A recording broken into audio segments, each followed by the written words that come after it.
carefully listen. நீங்க அதிக ஜாக்கிரதையாக கவனிக்க வேண்டிய ஒரு செய்தி இன்னைக்கு இருக்க போகிறது. మీరు చాలా శ్రద్ధగా గమనించాల్సిన ఒక సందేశం ఈ రోజు ఉంది. And I believe if you can grasp this, there is no death for you. இது நீங்க கிரகிக்க முடியும் என்றால் உங்களுக்கு மரணம் நிச்சயமாக இல்லை என்பதை நான் நம்புகிறேன். దీన్ని మీరు గ్రహిస్తే మీకు మరణం లేదని నిశ్చయంగా నేను నమ్ముతున్నాను. Today இன்றைக்கு ఈ రోజున we are living in 1986. 1986 வருஷத்துல நாங்கள் இப்பொழுது ஜீவிக்கிறோம். 1986 సంవత్సరం మనం ఉంటున్నాము. But we do not know how many ages existed before this. இதுக்கு முன்பதாக எத்தனை யுகங்கள் இருந்திருக்கின்றன என்று நமக்கு தெரியாது. ఇంతకు ముందు ఎన్ని యుగాలు ఉన్నాయని మనకు తెలియదు. According to the New Testament, புதிய ஏற்பாட்டின்படி కొత్త నిబంధన ప్రకారం God came 1986 years, 86 years ago. 1986 வருடங்களுக்கு முன்பதாக தேவன் வந்தார். 1986 సంవత్సరాల క్రితం దేవుడు వచ్చాడు. But when you study the Old Testament, நீங்கள் பழைய ஏற்பாடு நீங்கள் வாசிக்கும் பொழுது కానీ పాత నిబంధన గ్రంథం చదివినప్పుడు we find still there is God before Adam. ஆதாமுக்கு முன்பாகவும் தேவன் இருந்திருக்கிறார் என்பதை நாம் அறிகிறோம். ఆదాము ముందు కూడా దేవుడు ఉన్నాడని తెలుసుకుంటున్నాము. And he was talking to man. அவர் మనుషులతో பேசிக் கொண்டிருந்தார். అతడు మనిషితో మాట్లాడుతున్నాడు. You know, we have been looking always backward. You know, man's nature is to always think about what happened. மனுஷனுடைய இயல்பு எப்பொழுதுமே அவன் பின்னோக்கி பார்க்கிறது தானே இருக்குது. என்ன நடந்தது என்பதை பார்க்கிறான். మనిషి స్వభావం ఎప్పుడు వెనక్కి తిరిగి చూస్తూ ఏం జరిగిందని చూస్తుంటాడు.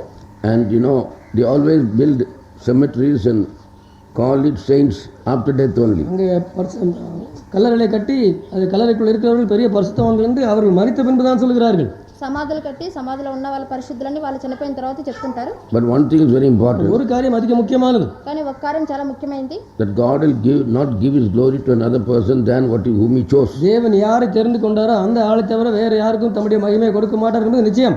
దేవుడు తన ఎన్నిక చేసుకున్న అతనికి తప్పనిచ్చి వేరే ఎవరికి మహిమ ఇవ్వరనేది నిశ్చయం. And the only way to die is quickly is to seek the glory which is due to Christ. கிறிஸ்துவுக்குரிய மகிமையை கிறிஸ்துவுக்குரிய மகிமையை நீங்கள் எடுத்துக்கொள்வதா நீங்கள் சாகிறதுக்கு ரொம்ப குறுக்கான வழி. క్రీస్తుకున్న మహిమను మీరు తీసుకోవడమే మీరు చనిపోవడానికి చాలా దగ్గర దారి. Because immediately உடனடியாக ఎందుకంటే వెంటనే God ceases to the power of God ceases to act in you. தேவனுடைய சக்தியானது உங்களை கிரியை செய்கிறது நிறுத்தி விடுகிறது. దేవుని శక్తి మీలా క్రియ చేయడం ఆపేస్తారు. You know, ancient people, that is before Christ, during the 2000 years, people believed a different Christ than now. இப்பொழுது இருக்கிற கிறிஸ்துவை விட 2000 வருஷங்களுக்கு முன்பதாக வேற ஒரு கிறிஸ்துவை ஜனங்கள் நம்பி வந்தார்கள். ఇప్పుడున్న క్రీస్తును కాక 2000 సంవత్సరాల క్రితం వేరే క్రీస్తును నమ్ముతున్నారు ప్రజలు. The word or logos means the thought or the expression of God. வார்த்தை அல்லது லோகாஸ் என்றால் தேவனுடைய சிந்தை அல்லது தேவன் பிரதிபலிக்கிற காரியம் என்று அர்த்தம். వాక్యం లేకుంటే లోగోస్ అంటే దేవుని ఆలోచనల ప్రతిఫలింపు. Away back in the beginning of eternity, when the omnipresent God desired to appear, he suddenly formed a body for himself. நித்தியத்துக்கு தொடக்கமாக இருக்கிற சமயத்திலே அங்கே எங்கு வியாபித்திருக்கிற தேவன் தமக்கென்று ஒரு உருவத்தை எடுத்துக்கொண்டார். నిత్యుడుగాను సర్వవ్యాప్తిగాను దేవుడు తనకనే ఒక రూపాన్ని ఏర్పరచుకున్నాడు. When this divine person appeared, it was Christ the Lord. இந்த தெய்வீக ஆள் வந்த பொழுது அவர்தான் கிறிஸ்துவாகிய கர்த்தர்.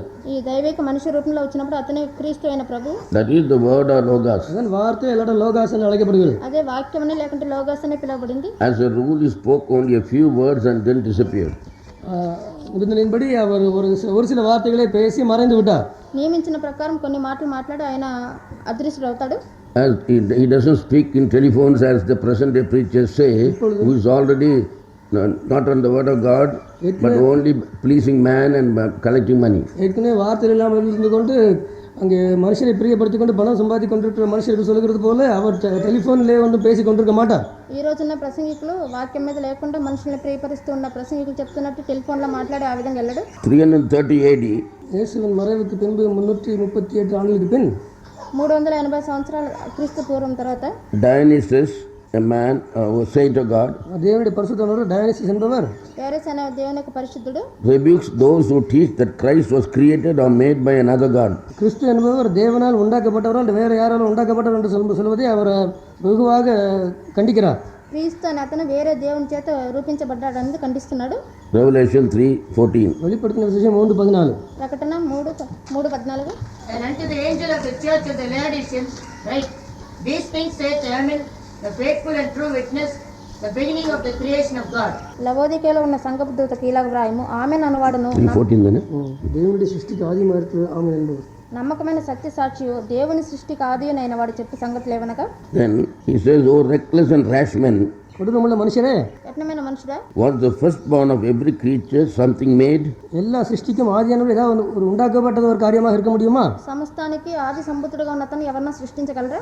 If the Lord was made, there was a time when he was not. கர்த்தர் உருவாக்கப்பட்டவர் என்றால் அவர் இல்லாத ஒரு காலமும் இருந்திருக்க வேண்டும். அப்பொழுது దేవుని సృష్టించి ఉంటే అప్పుడు దేవుడు లేని సమయం కూడా ఉండాల్సింది. Which is utterly absurd. அது அப்படிப்பட்ட காரியம் காதுகளுக்கு கேட்கக்கூடாத ஒரு காரியம்.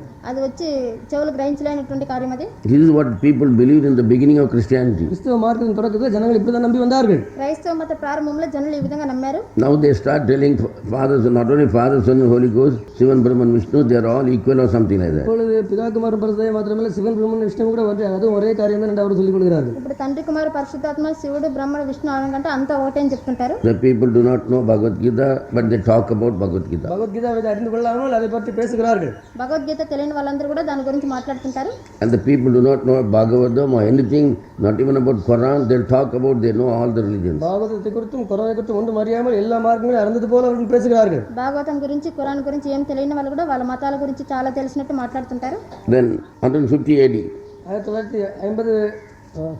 1950 வருஷம் இயேசு உதிப்பின் క్రీస్తు తర్వాత 150 సంవత్సరములకు Titian wrote to the Greeks. டைஷியன் என்றவர் கிரேக்கர்களுக்கு எழுதினார். టైషన్ అనే అతను గ్రీకులకు రాశాడు. We do not tell idle tales when we announce that God was born in the form of man. தேவன் ஒரு மனுஷ ரூபத்திலே பிறந்தார் என்று சொல்லும்போது நாங்கள் கட்டுக்கதைகளை சொல்லவில்லை. దేవుడికి మనిషిగా రూపింపబడ్డాడు అని చెప్పేసి మేము విగ్రహాల గురించిన కథలు చెప్పడం లేదు. Idle tales, we announce that God. Idle tales. అంటే కల్పన కథలు చెప్పడం లేదు. We do not deal in folly, but your legends about your gods are only idle tales. நாங்கள் பொய்யில் ஈடுபாடுவதில்லை. உங்களுடைய கதைகளும் எல்லாம் அங்கே கட்டுக்கதைகளாக இருக்கிறது. మేము మీ కథలంతా కల్పనా కథలుగా ఉంటున్నాయి. Now time 290 AD. 219 வருஷం இயேசு 290.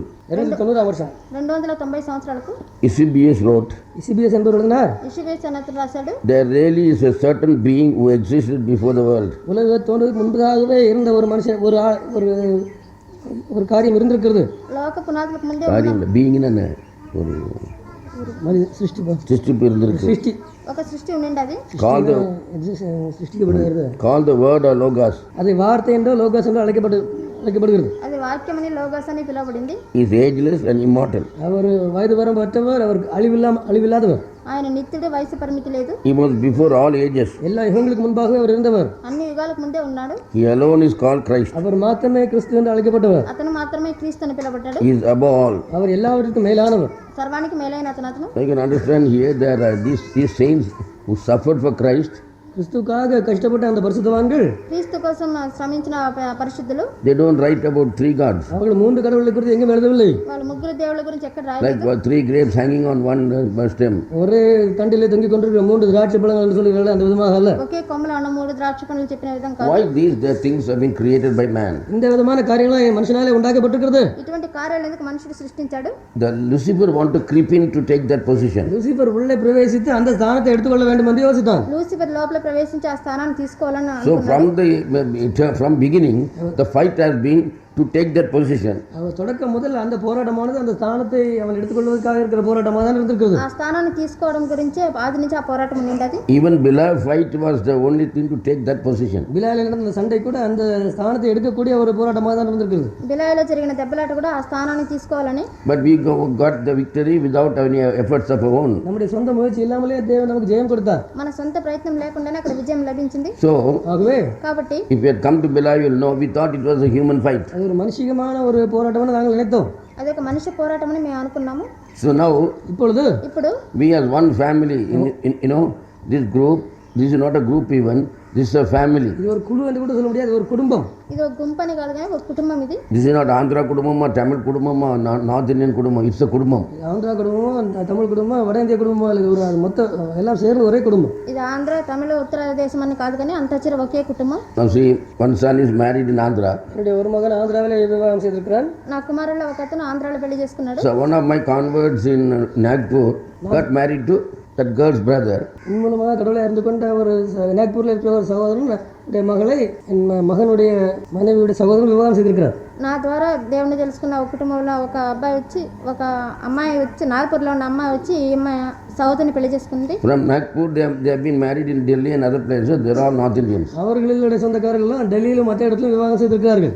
వాళ్ళ యొక్క బంధువులు ఢిల్లీ ఇతర ప్రదేశాల్లో పెళ్లి చేసుకున్నారు. So I thought only Tamil people will be relations. ஆகவே தமிழர்கள் மாத்திரம் எனக்கு சொந்தக்காரர்களாக இருப்பார்கள் நான் நினைத்தேன். తమిళులు మాత్రమే నా బంధువులు అయి ఉంటారని అనుకున్నాను. So when I went to Nagpur நான் போன பொழுது నాగపూర్ for the wedding, அந்த விவாகத்திற்கு ఆ పెళ్లికి the North Indians all came. வட இந்தியர்கள் எல்லாம் வந்தார்கள். అక్కడ ఉత్తర భారతదేశంలో ఉన్న వాళ్ళందరూ వచ్చారు. Nice to see you, brother. I am your cousin. உங்களை பார்ப்பதில் ரொம்ப மகிழ்ச்சி அடைகிறேன். உங்களுடைய ஒன்றுவிட்ட சகோதரன் நான்.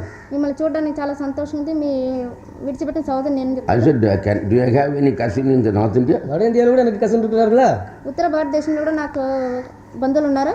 So like that it goes on. அந்த விதமாக அது போய்கொண்டிருக்கிறது. ఆ విధంగా అది పోతుంటది. So when I went to Switzerland, Switzerland நான் போன பொழுது నేను స్విట్జర్లాండ్ పోయినప్పుడు Mr. B's family came. Mister Beer குடும்பம் வந்தார்கள். మిస్టర్ బీర్ కుటుంబం వచ్చింది. When I went there, அங்கே நான் போன பொழுது అక్కడ నేను వెళ్ళినప్పుడు Brother Beer came mister Beer வந்தார். మిస్టర్ బీర్ వచ్చినాడు. and all the relations. அவருடைய குடும்பத்தார் எல்லாரும் వాళ్ళ కుటుంబస్తులందరూ They wished me. அவர்கள் என்னை எனக்கு வந்தனம் கூறினார்கள். నాకు వందనాలు చెప్పారు. And these two small girls were only able to walk about. இந்த ரெண்டு சிறு பிள்ளைகளும் அப்பொழுது சும்மா நடந்து கொண்டு தான் இருக்க முடிந்தவர்களுக்கு. ఈ ఇద్దరు చిన్న పిల్లలు అప్పుడు ఊరికి నడకలు నేర్చుకుంటున్నారు.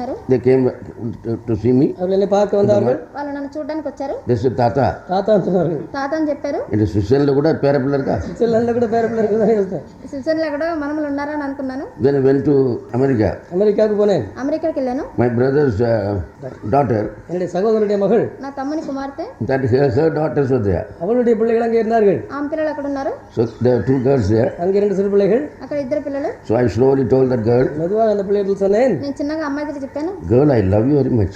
பெண்ணே நான் உன்னை அதிகமாக நேசிக்கிறேன். అమ్మాయి నిన్ను నేను చాలా ప్రేమిస్తున్నాను. She went and told the mother, அவள் போய் அவங்க அம்மா கிட்ட சொன்னாள், ఆమె వెళ్ళి వాళ్ళ అమ్మ దగ్గర చెప్పింది, there's a man here telling that he loves me. Wow, how dare he tell this? இங்கே ஒரு மனுஷன் இருந்து கொண்டு என்ன நேசிக்கிறேன்னு சொல்லுவார். அவர் என்ன தைரியத்தில் எப்படி சொல்கிறார்? ఇక్కడ ఒక మనిషి నన్ను ప్రేమిస్తానని చెప్తున్నాడు, ఏ ధైర్యంతో చెప్తున్నాడని చెప్పింది. So Florence said, சகோதரி ஃப்ளாரன்ஸ் சொன்னார்கள். the mother said, அப்படி தாயார் சொன்னார்கள், వాళ్ళ అమ్మ చెప్పింది, my daughter, yes, she has got every right to love you because he is your grandfather. மகளே, அவர் உனக்கு தாத்தாகவே உன்னை எவ்வளவு நேசிப்பதற்கு அவருக்கு எல்லா உரிமையும் இருக்கிறது. అతను మీ తాతయ్య కాబట్టి నిన్ను ప్రేమించడానికి సమస్త అధికారం ఆయనకుందని చెప్పింది. Then afterwards she always telephones and says, where is Brother Lawrie? அப்பொழுது அதன் எப்பொழுதும் அவள் டெலிஃபோன் செய்து பிரதர் லாரி எங்கே இருக்கிறீர்கள் எங்கே இருக்கிறது கேட்பாள். ఆ తర్వాత ఎప్పుడు టెలిఫోన్ చేసి బ్రదర్ లారీ ఎక్కడ ఉన్నారని అడుగుతూ ఉండేది. So we have got mixed up all over. எல்லா இடத்திலும் கலந்து விட்டோம். కాబట్టి అన్ని చోట్ల కలిసిపోయాము. It's a family. அது ஒரு குடும்பம். ఇది ఒక కుటుంబం. But now this family is more than that family. இந்த குடும்பமும் அந்த குடும்பத்தை விட மேலானது. ఈ కుటుంబం ఆ కుటుంబానికన్నా మేలైనది. You know, sometimes this battle is there. சில சமயத்தில் இந்த போராட்டங்கள் இருப்பது உண்டு. కొన్ని సమయాల్లో ఈ పోరాటం ఉంటుంది. You know, when we move as a family, குடும்பமாக நாங்கள் இருக்கும் பொழுது, ఒక కుటుంబంగా మనం కదిలేటప్పుడు we are like Noah's family. குடும்பத்தை போல இருக்கிறோம். నోవా కుటుంబం లాగా ఉన్నాము. 3 children for Noah. நோவாவுக்கு 3 பிள்ளைகள். నోవాకు 3 పిల్లలు. We are preaching the message of righteousness. நீதியின் பிரசங்கத்தை பிரசங்கித்துக் கொண்டிருந்தார்கள். నీతి గురించిన సందేశాలు So ప్రసంగిస్తున్నారు. before destruction, Noah was preaching. அழிவுக்கு முன்பதாக நோவா பிரசங்கித்துக் கொண்டிருந்தார். ఆ నాశనానికి ముందు Noah ప్రసంగిస్తున్నాడు. But Noah did not know how the water is going to fall. தண்ணீர் எப்படி வரப்போகிறது என்று நோவாவுக்கே தெரியாது. కానీ ఆ నీళ్ళు ఎలా పడతాయో నోవా కూడా తెలియదు. At that time there was no rain. அந்த சமயத்திலே மழை இருந்ததே கிடையாது. ఆ సమయంలో అక్కడ వర్షమే లేదు. But God told him, you go and build a ship. தேவன் அவனுக்கு சொன்னார், நீ போய் ஒரு பேழையை கட்டு. కానీ దేవుడిలో ఒక ఓడ నిర్మించమన్నాడు. But he didn't know that ship will float. அந்த கப்பல் வந்து மிதக்கும் என்பதும் அவனுக்கு தெரியாது. ఆ ఓడ తేలుతుందని కూడా తెలియదు అతనికి. அதை பற்றி அவனுக்கு கவலையே கிடையாது. அதை பற்றி அவனுக்கு கவலையும் கிடையாது. దాని గురించి ఎటువంటి చింత He లేదు. only did the ark according to the plan and instruction of God. That's all. தேவனுடைய திட்டத்தின்படி அவருடைய அது நடக்குமோ தண்ணி மேலே மிதக்கும் போது அவனுக்கு தெரியாது. Because there was no water there. தேவனுடைய திட்டத்தின்படி அவன் அந்த பேழையை கட்டினான். ஏன்னா அது நடக்குமோ இல்லாட்டா மிதக்குமோ அதை பற்றி அவனுக்கு ஒன்றும் தெரியாது. அங்கே தண்ணி இல்லாமல் இருந்தது. దేవుని ఆజ్ఞ ప్రకారం ఆయన చిత్త ప్రకారం ఓడ నిర్మించినాడు కానీ అది తేలుతుందో ఏం తెలియదు. At ఎందుకంటే that time only mist was there. அந்த சமயத்தில் வெறும் பனி தான் பூமியை மூடினது. ఆ సమయంలో బట్టి మంచు మాత్రమే భూమిని కప్పుతా He said, go and make an ark. அவர் சொன்னார், போய் ஒரு பேழையை உண்டு பண்ணு. వెళ్ళి ఒక ఓడ నిర్మించమన్నాడు. You would have thought it's like a bus. You know, when some bus is broken, they make the bus body as a shed. அவர் ஒரு பஸ்ஸை போல நினைத்திருப்பார். என்றால் சில சமயத்தில் பஸ் வந்து ரொம்ப பழுதாகிவிட்ட உடனே அதை ஒரு வீடை போல பாவிப்பார்கள். ఒక బస్సులా కనుక్కొని ఉండేవాళ్ళు. ఎందుకంటే బస్సు పాడైపోయిందంటే దాన్ని ఒక ఇంటిలాగా చేసుకునేవాళ్ళు. This floating was not in his diary. அந்த இப்படி மிதக்கும் என்பது அவருடைய எண்ணத்திலே கிடையாது. ఇలా అది తేలుతుందని ఆయన చింతలోనే లేదు. But he said, all of you go into the ark. அதான் சொன்னார், you go into the ark. நீங்கள் எல்லாரும் பேழைக்குள்ளே பிரவேசிங்கள்னு சொன்னார். அவ்வளோதான் சொன்னார். మీరందరూ ఓడలోకి ప్రవేశించండి అని చెప్పాడు. But he says, அவன் சொல்லுகிறான், కానీ ఆయన చెప్తున్నాడు, you collect food for all these animals and take all these animals into that ark, but that ark size will not contain all this. இந்த மிருக அது ஒரு அடுத்த மிராக்கிள். இந்த மிருகங்களை எல்லாம் சேர்த்து அவைகளுக்கு உணவையும் அதுக்குள்ளே சேர்த்து வை. ஆனால் அப்படி பார்க்க போனால் இவ்வளோ மிருகங்களையும் கொல்லக்கூடிய ஒரு பேழை எல்லாம் அது. ఈ அந்த அளவு அவ்வளோ சின்ன அளவு. அந்த பேழை அவ்வளோ சிறிய பேழை தான். ఈ మృగాలని వాటికి కావాల్సిన ఆహారాన్ని లోపల పెట్టమన్నాడు, కానీ దీనికంతా సరిపోయే కొలత లేదా ఓడ. A sensible man will not believe what God said. Say these animals cannot go in. ஒரு புத்தியுள்ள மனுஷன் தேவன் இப்படி சொன்னதை நம்பவே மாட்டான். என்றால் இப்படி மிருகங்கள் அதுக்குள்ளே போக முடியாது. ఒక బుద్ధిగల మనుషుడు దేవుడు ఇలా చెప్పి నమ్మలేడు, ఎందుకంటే ఈ మృగాలన్నీ లోపల పోలేవు ఆ ఓడ లోపల. One elephant will eat so much of the green things. How can it have 40 days food inside that will be covering the whole ship? ஒரு யானை எவ்வளவோ புல்லை சாப்பிடும், அது 40 நாளைக்குள்ள புல் இருக்க வேண்டும் என்றால் அந்த புல் அந்த ஒரு யானைக்கு எவ்வளவு இடம் புல் தேவை இருக்கும். ఏనుగు ఎంతో గడ్డిని ఆకలి తింటది, కానీ 40 రోజులకు కావాల్సినంటే ఓడే చాలదు. Did you ever think about that? அதை குறித்து ஏதாவது யோசித்தானா எப்பொழுதாவது? దాని గురించి ఎప్పుడైనా ఆలోచించాడా? You know, when God told him to do some foolish thing, தேவன் அவனை ஒரு முட்டாள்தனமான ஒரு காரியத்தை செய்ய சொன்ன பொழுது, దేవుడు ఒక బుద్ధి లేని కార్యం చేయమని చెప్పినప్పుడు, he does a mighty thing. அவர் அதை ஒரு பெரிய వల్లமையான ஒரு காரியமாக செய்கிறார். దేవుడు దానికి ఒక శక్తివంతమైన కార్యంగా When చేస్తాడు. God said lay your hands on the sick people, it's a foolish thing. தேவன் உன்னுடைய கரங்களை வியாதிஸ்தர் மேல் வையன்னு சொன்னா அது ஒரு முட்டாள்தனமான ஒரு காரியம் தான். నీ చేతులు వ్యాధిగ్రస్తుల మీద పెట్టమంటే అది ఒక బుద్ధి లేని కార్యం అది. But when you obey him, that brings power. அல்ல அவருக்கு நீ கீழ்ப்படியும் பொழுது அது வல்லமை அங்கே பிறப்பிக்கிறது. కానీ ఆయనకు లోపడినప్పుడు అక్కడ శక్తి జనిపిస్తుంది. Today people get discouraged and say, oh, I'm quitting, I'm going finished. இன்றைக்கு ஜனங்கள் எல்லாம் சோர்ந்து நான் இதோட முடித்து விடுகிறேன், நான் போகிறேன் என்று சொல்கிறார்கள். ఈ రోజుల్లో జనాలు చాలా అలసిపోయి ఇంక దీంతో ముగించేస్తున్నాను, నేను పోతున్నాను చెప్తుంటారు. You know, they don't think about, like this. They don't think about what the world is. உலகம் என்ன என்பதை குறித்து அவர்கள் யோசித்து பார்க்காமல் இருக்கிறார்கள். కానీ లోకం ఏంటో వాళ్ళు యోచించకుండా ఉంటున్నారు. How can now see a guru? ஒரு குருவை பாருங்கள். ఒక గురువు చూడండి. First of all, the guru must have been treated by God so roughly so that he can be a guru. முதலாவது தேவன் அந்த குரு என்ற ஆளை அதிகமாக கடினமான ஒரு வாழ்க்கையில் நடத்திருக்க வேண்டும். அதன் மூலமாக அவர் குரு என அழைக்கப்பட முடியும். దేవుడు ఆ గురువుని చాలా కఠినమైన తరబిది ఇచ్చిండాలి, అప్పుడే ఆయన గురువు అని పిలువబడతాడు. Guru means a man to be followed. குரு என்றால் பின்பற்ற வேண்டிய ஒரு மனுஷன். గురువు అంటే వెంబడించాల్సిన ఒక మనుషుడు. But Jesus said, don't call anybody guru. அந்த இயேசு சொன்னார் ஒருவரையும் குரு என்று அழைக்காதீர்கள். కానీ యేసు చెప్పాడు ఎవరిని గురువు అని పిలవద్దని. But you can always call me a guru. நீங்கள் எப்பொழுது குரு என்று அழைத்துக் கொள்ளலாம். కానీ మీరు నన్ను ఎప్పుడు గురువు అని పిలవచ్చు. But the main thing is, முக்கியமான காரியம் என்னவென்றால், ముఖ్యమైన కార్యం ఏంటంటే this guru, இந்த குரு ఈ గురువు first he had to be trained. முதலாவது அவர் பயிற்சி பெற வேண்டும். మొదట ఆయన తరబిది పొందుకోవాలి. So Moses, மோசே what was the age when he went to call the people? ஜனங்களை அழைக்க போகும்பொழுது அவனுக்கு எத்தனை வயசு?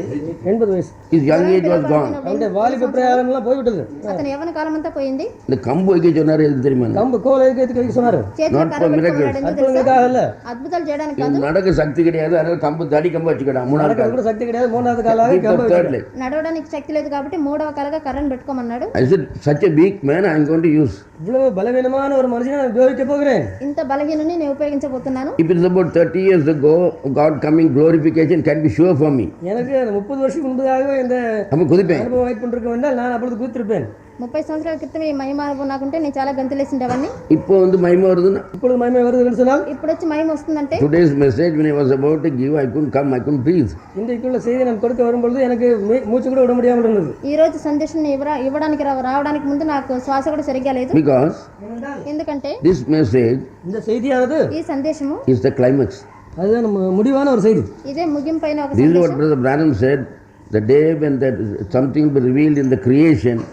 சிருஷ்டிப்பை குறித்த ஒரு காரியம் வெளிப்படுகிற அந்த நாளிலே, సృష్టిని గురించిన ఒక కార్యం బయలుపరచబడిన ఆ రోజుల్లో The bride should be get ready for glorification. மனையாட்டி மகிமைப்படுவதற்கு ஆயத்தமாக இருக்க வேண்டும். వధువు మహిమకు సిద్ధపడి ఉండాలని చెప్పాడు. I think that we have caught it from Bilai. நான் பிலாயிலிருந்து அந்த நான் பின்பற்றி வருகிறோம் என்று நினைக்கிறேன். బిలా నుంచి దాన్ని మనం వెంబడిస్తున్నాం. The Bilai meeting is only a foundation for this glorification. இந்த மகிமைப்படுவதற்கு ஏற்ற ஒரு அஸ்திவாரம் தான் பிலாய் கூட்டங்கள். మహిమకు పునాది బిలాయ్ కూటం.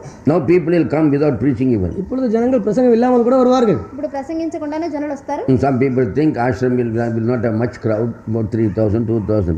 But I am afraid that this ashram is not enough.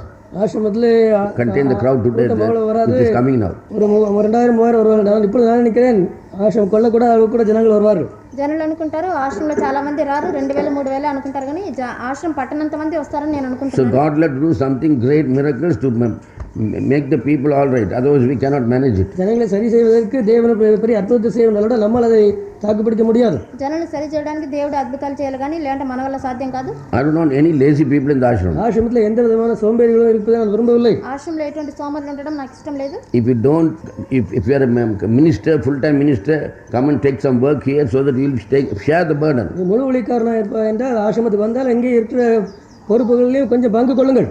మీరు పూర్తి సేవకులు కంటే ఆశ్రమంలో వచ్చి ఇక్కడ బాధ్యతల్లో మీరు భాగం తీసుకోవాలి. This time, இந்த சமயத்திலே ఈ సమయంలో we have to give room for the people who come from Bilaj, Jaipur, like that. So all the hill block will have to be emptied. வெளியிடங்கள் வருகிற பிலா ஜெய்ப்பூர் இடங்கள் வருகிற எல்லாருக்கும் நம்ம இடம் கொடுக்க வேண்டும். அது ஹில் பிளாக் இருக்கிற எல்லா ரூமில் இருக்கிறவர்களும் அவர்கள் வேறு இடங்களுக்கு போக வேண்டும். బిలాడ్ జైపూర్ నుంచి వచ్చే వాళ్ళందరికీ మనం చోటు ఇవ్వాలి కాబట్టి హిల్ బ్లాక్ లో ఉండే వాళ్ళందరూ వేరే స్థలానికి వెళ్ళాల్సి ఉంటది. Because ஏனென்றால் ఎందుకంటే they treated us very nicely, so we had to treat them at least a quarter of that. அவர்கள் நம்மை அதிகமாக அவர்கள் அங்கே போயிருக்கும் பொழுது கவனித்தார்கள். ஆகவே அவர்கள் அதில் ஒரு கால் பங்கு விதமாக நாம் அவர்களை கவனிக்க வேண்டும். మేము అక్కడికి వెళ్ళినప్పుడు చాలా బాగా గమనించారు కాబట్టి దాంట్లో 25 భాగమన్న మనం గమనించాలి. So I want all of you to cooperate in that. நீங்கள் எல்லாரும் அதில் பங்கு 11 days and more. இந்த 11 நாட்களும் அதுக்கு மேலாகும். ఈ 11 రోజులు దాని తర్వాత కూడా మీరు దాంట్లో సహకరించాలని కోరుతున్నాను. And அது மாத்திரமல்ல, అది మాత్రం కాదు, revelation means வெளிப்படுத்துதல் என்றால் ప్రత్యక్షత అంటే it is not somebody who copies the message. செய்தியே அதே விதமாக காப்பி அடிக்கிறது ஒன்று காரியம் அல்ல.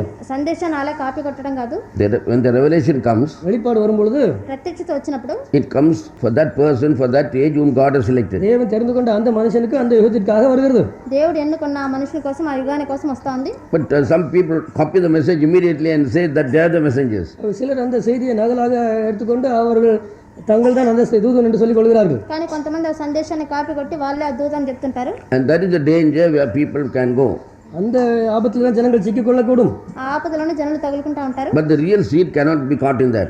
உண்மையான வித்தானது அதிலே பிடிபட முடியாது. కానీ నిజమైన విత్తు దాంట్లో తగులుకోదు. So but glorification, மகிமைப்படுதல், కానీ మహిమపరచబడ్డం, you know, it is not something coming from outside, it is to faith inside. அது வெளியிலிருந்து வருகிற ஒரு காரியம் இல்லை, உங்களுடைய விசுவாசத்தினாலே உள்ளே உருவாக்கப்படுகிற ஒரு காரியம். అది బయట నుంచి వచ్చేది కాదు కానీ విశ్వాసంలో మీలో నుంచి రావడం అది. So everybody must individually search where the life is. ஒவ்வொருவரும் தனிப்பட்ட விதத்தில் ஜீவன் எங்கே இருக்கிறது என்பதை ஆராய்ந்து பார்க்க வேண்டும். ప్రతి ఒక్కరూ వ్యక్తిగతంగా జీవం అనేది ఎక్కడ ఉందని మీరే పరిశోధించి తెలుసుకోవాలి. Today, you know, we are like this. நாம் இந்த விதமாக இருக்கிறோம் இன்றைக்கு. ఈ రోజు మనం ఇలా ఉన్నాము.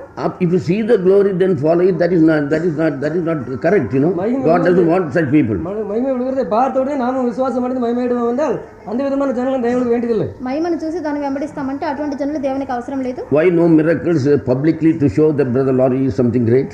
வெளியே பொதுப்படையாக ஏன் அதிக அற்புதங்கள் அடையாளங்கள் நடப்பதில்லை? சகோதரி பெரியவர் என்று காண்பிப்பதற்காக సగదులారి చాలా గొప్పవాడని చూపించేటట్లు బహిరంగంగా అద్భుతాలు ఎందుకు జరగడం లేదు? You won't be here. நீங்கள் இங்கே இருக்க மாட்டீர்கள்.